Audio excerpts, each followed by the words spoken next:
चीजें ऐसी होती है कि ऐसे वसूख से आती हैं कि अवामी तौर पे बोलना फिलहाल मुनासिब नहीं रहेगा। कुछ सबूत मेरे पास आ जाएं जो मैं लगाऊं तो उसके बाद मैं अवामी तौर पे बोलूं। मालेगांव शहर में कई अपराध जेल में है, तो ये जो इतना बड़ा समझ लो रैकेट है, तो इसको इनको भी जेल में भेजने के लिए कुछ खास नहीं जेल, ये देखो जिस हिसाब से मैं सब कागजात तो अभी देखा नहीं हूँ, तहसीलदार मैडम ने जो जो उसमें एक्शन लिए, लेकिन अगर दंड लगाई है, इमारत को धोखादायक बोल दी है, दिखती बात है कि इसमें एक्शन होगा और होना चाहिए।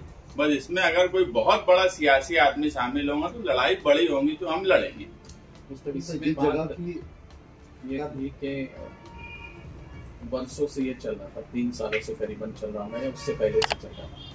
कारपोरेशन के ऑफिसरों ने कार्रवाई नहीं की। जैसे आप बोले कि किसी बड़े सियासी लीडर के दबाव में ये कार्रवाई नहीं की गई। हाँ, बराबर बात है।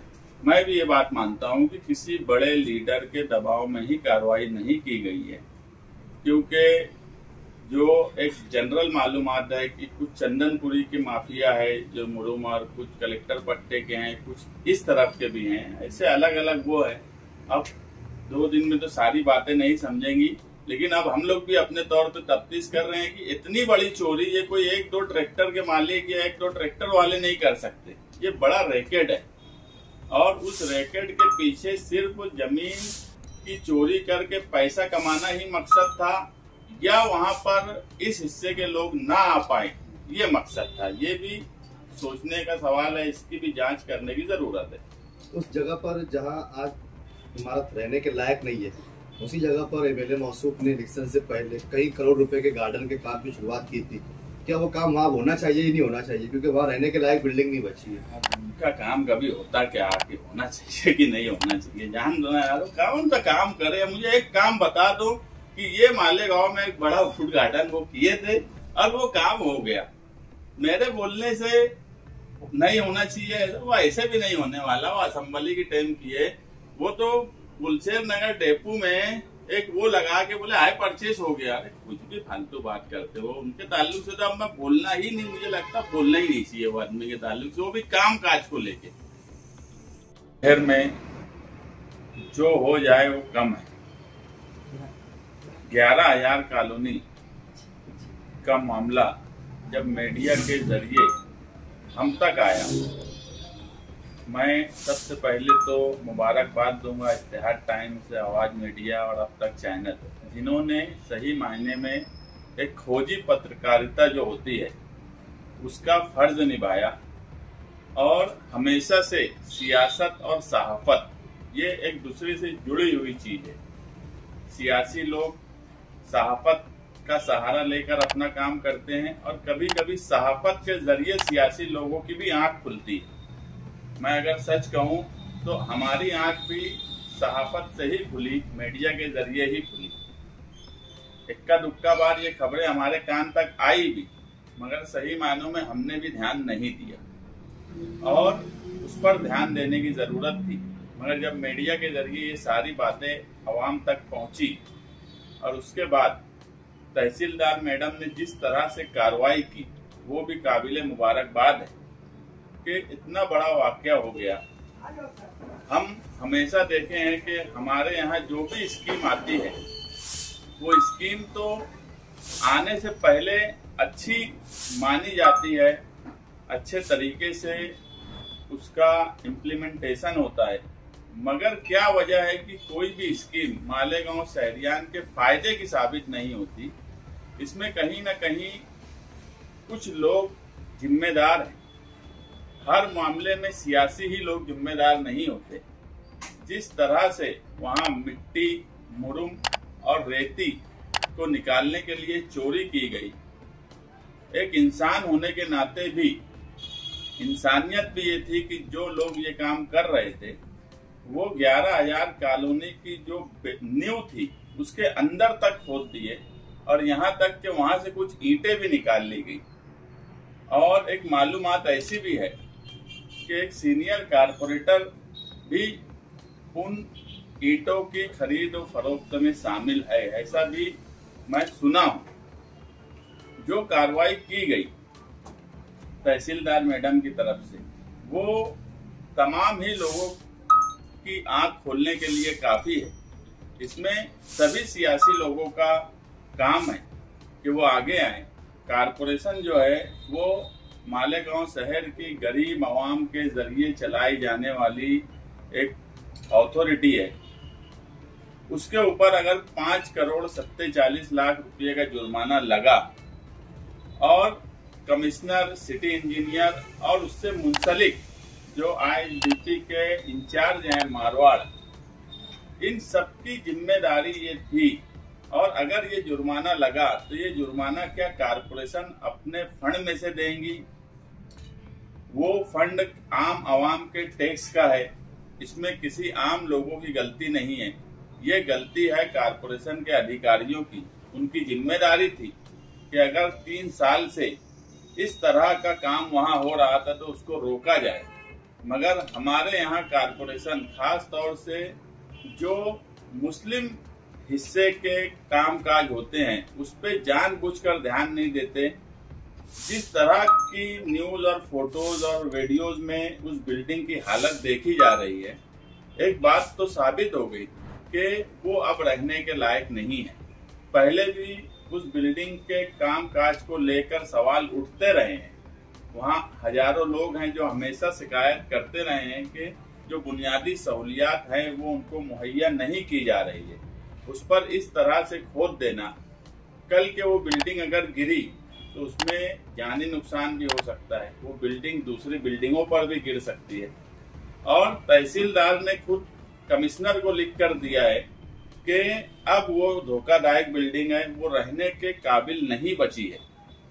और यही लेटर उन्होंने प्रांत ऑफिसर को भी लिख कर दिया है कि वो धोखादायक इमारत है। अब इसमें एक बात यह है कि तहसीलदार ने ही किला झोपड़पट्टी के मामले में जो एफिडेविट फाइल किया कि किला झोपड़पट्टी वालों को 11,000 कॉलोनी में शिफ्ट किया जाए, उस पर हमने हमारा रिजॉइंडर पिछली तारीख पर दिया शकील अहमद के नाम से। और अकेले हम ही हैं जिन्होंने रिजॉइंडर फाइल किया। दूसरे जो आए थे उन्होंने उस रिप्लाई पर अपना जवाब भी नहीं दाखिल किया, मगर उस पर मुझे अभी बहस नहीं करना है।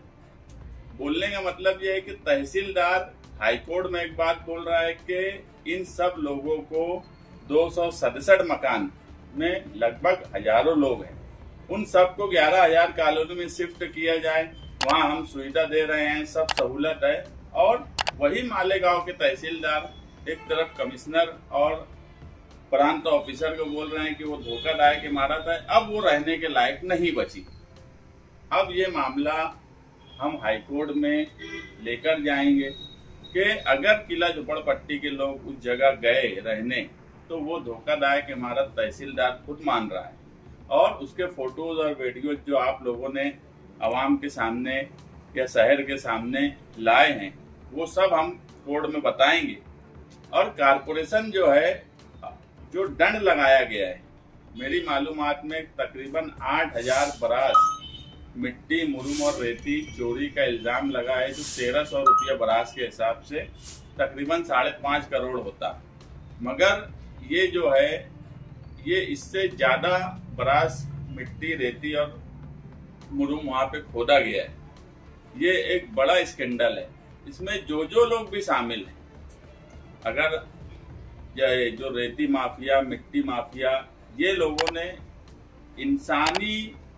जो इंसान के लिए रहने के लायक जो जगह थी उसको इतना खतरनाक बना दिया, उन पर कार्रवाई होना चाहिए।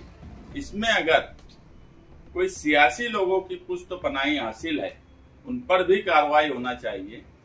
और सिटी इंजीनियर से लेके कमिश्नर और जो अधिकारी उससे मुंसलिक थे, जिनकी जिम्मेदारी थी, ये दंड का पैसा उनकी प्रॉपर्टी बेचकर, क्योंकि हमारे यहाँ पर जितने इंजीनियर्स हैं माशाअल्लाह कमीशन खा के करोड़ों की प्रॉपर्टी बना चुके हैं। इतना पैसा उनके पास है।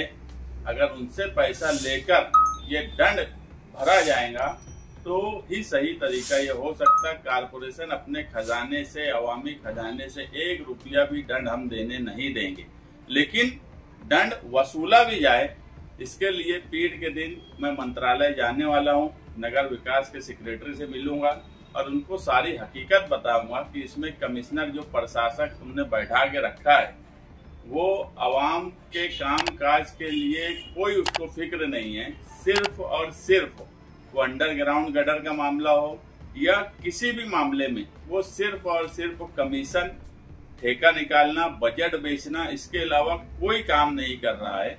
और ये भी हो सकता है कि इन लोगों से भी कुछ टक्केवारी अधिकारियों की तय हुई होगी, क्योंकि इतनी बड़ी चोरी बगैर सरकारी ऑफिसरों के तालमेल से करना मुमकिन नहीं है।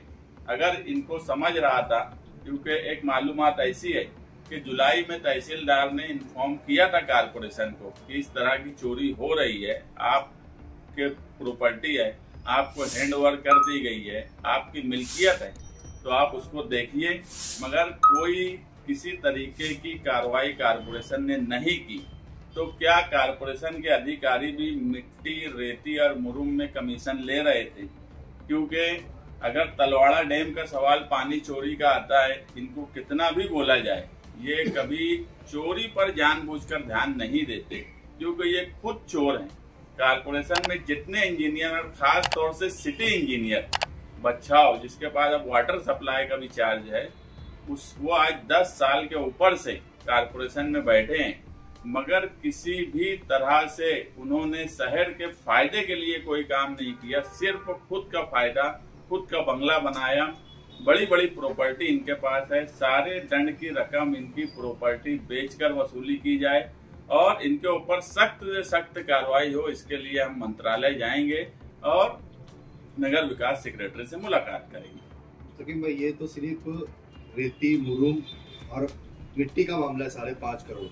अब उस मिट्टी पर जो करोड़ रुपए की इमारत खड़ी थी वो भी जाय हो गई, उसकी भरपाई कौन करेंगे? ये तो कारपोरेशन की जिम्मेदारी थी। मैं तो बोला कि सबसे अच्छी बात ये है कि ऑलरेडी इस मामले में एक केस हाईकोर्ट में फाइल है जिसकी तारीख 9 अक्टूबर है। वो 11,000 कॉलोनी है, किला झोपड़पट्टी का मामला, मगर 11,000 कॉलोनी से ही मुंसलिक है। जब ये बात हाईकोर्ट में जाएंगी, हम अब अच्छे तरीके से इस मामले को, हमने जो रिप्लाई फाइल किया है उसकी अगली तारीख पर हम इस मामले को कोर्ट में उठाएंगे कि इनको अब वहाँ कैसे भेज सकते, जब तहसीलदार खुद बोल रहा है कि वो अब रहने लायक नहीं है, बिल्डिंग गिर जाएंगी। और उसी में अगर हमको मौका मिल गया अपनी बात रखने का, इनके ऊपर कार्रवाई करने का, तो हो सकता है हम उसी पिटीशन में इनके ऊपर कार्रवाई करने की तरफ बात रखें।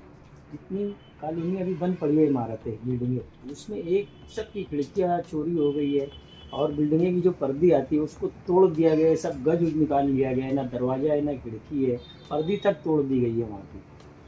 देखो, पर्दी तोड़ दिए, दरवाजा तोड़ दिए, वो चोरी हो गई, ये भी एक गलत बात है।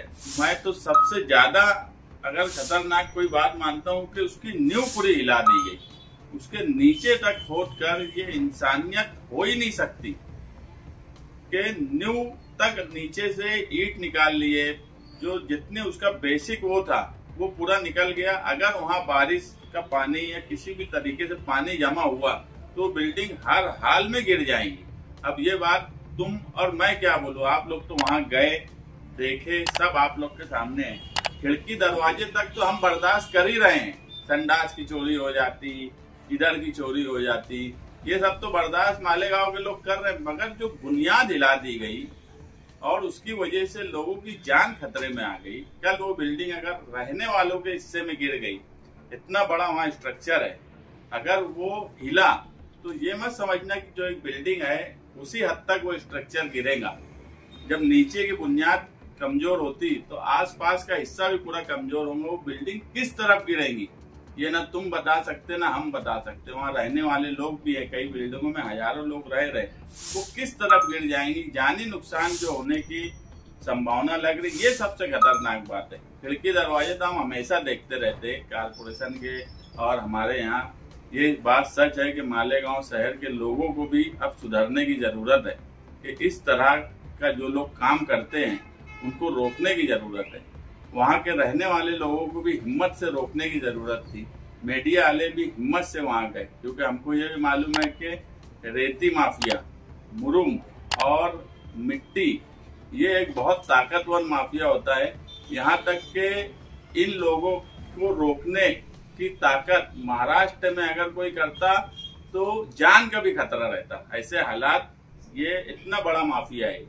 तो आप लोग हिम्मत किए, लेकिन आम लोगों को भी हिम्मत करना चाहिए। मैं देखो एक बात एकदम साफ बोला कि इसमें तमाम ही सियासी लोगों की भी गलती है कि 3 साल से अगर ये चीजें हो रही थी तो उस तरफ हमने ध्यान नहीं दिलवाया, जबकि होता है कि सियासी लोग मीडिया का ध्यान दिलवाते। ये वाकया ऐसा हुआ कि मीडिया ने हमारा ध्यान उस तरफ दिलवाया। इसलिए मैं आप लोगों का भी शुक्रिया अदा करता। आप लोग वाकई मुबारकबाद के काबिल है कि मीडिया मालेगांव की अब बाइट इंटरव्यू हमारा ले लिए, उसके जवाब में उनका ले लिए। इससे हटकर अगर इस तरीके से रिपोर्टिंग होगी तो इंशाअल्लाह शहर का फायदा होगा।